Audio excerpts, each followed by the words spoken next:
Beware, this house is cursed. If you dare to step inside, be careful what you wish for. It was 1968 when Helen Acton sold her home in Grapevine, England. She moved into her retirement home and left the house empty until she could figure out her next move. That's when local Dr. John Salas and his wife Margaret spotted the for sale sign out front. They immediately fell in love with the stunning property and its sprawling gardens, so they offered Helen £10,000 for it. But Helen refused. Helen never took the couple up on their offer. But then something very strange happened. She had a vision. In her dream, she saw a woman dressed in white standing in the garden. The woman begged Helen not to sell the house to the Solly sisters. She told them that if they did, the house would take everything from them, just like it did for her. And when they looked into the woman's face, Helen was shocked. It was her own face. Then she woke up screaming. She tried to brush off the dream, but then it happened again. And then again, and then again, every night. The visions always ended the same way. The woman in white would appear and beg the Salases not to buy the home. So finally Helen relented and agreed to sell the house to them for £10,000. But the couple didn't know that the house had a dark secret. As soon as they moved in, things started going wrong. There were arguments, fighting, and screaming. And Dr. Salas couldn't take it anymore. He went to see his GP, who prescribed him tranquilizers to help him sleep.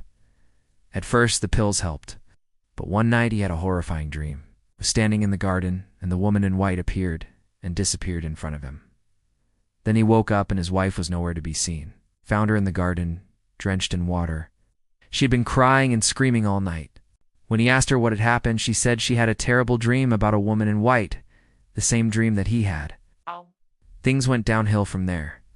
Soon after, Margaret became pregnant, but unfortunately she suffered a miscarriage. Once again, she had dreamed of the woman in white. This time the woman appeared in her dream and reached out to her. Margaret felt an icy cold touch on her stomach, and then she miscarried. The couple decided to leave the home and return it to Helen. But when they got back to the house, they couldn't get in. The front door was locked and no one was home. Called the police, and when officers entered through a window, they found Helen dead in her bedroom. She had passed away in her sleep. The couple grieved for Helen, but they were so traumatized by the events that had taken place in the house that they decided to leave Grapevine forever. When new owners moved in, they heard chains dragging metal moans from within the walls. And then, the ghost of a woman in white appeared to them too. People reported seeing the woman standing by the fireplace in the drawing room, sitting at the kitchen table and pacing the landing on the first floor. The ghost was so frequent that people stopped taking the stairs and only walked around on the ground floor so they would run into her. It wasn't long before the apparition drove another resident insane. A young girl who was staying in the home during the war was playing in the garden when she saw the ghost. She screamed for help, but no one came. The girl ran into the house and hid under a bed until the ghost disappeared. That's when her mental state began to deteriorate. She started hearing voices and talking to herself. Eventually, her condition was so bad that she had to be sent to a psychiatric hospital where she spent the rest of her life. There was also a terrifying figure seen roaming the halls. It looked like a tall, thin man wearing old-fashioned clothes. Visitors and residents alike reported seeing him looking out of windows and standing motionless in rooms. Some say he was the original owner of the house, Thomas Cubitt. He built the mansion in 1837 and lived there with his wife Elizabeth. The couple never had any children, and it's rumored that they sold the house after Elizabeth died. But no one knows for sure. Others say the man in white was a servant who worked for the family. It's believed that he was murdered by German soldiers during the war, and now he haunts the house, looking for answers. The worst part, though, was yet to come. Throughout the years, anyone who stayed in the home experienced terrifying events that defied explanation. Sometimes people were pinched and scratched, and other times objects would fly across the room and smash against the wall. One couple even reported seeing a ghostly dog running through the house.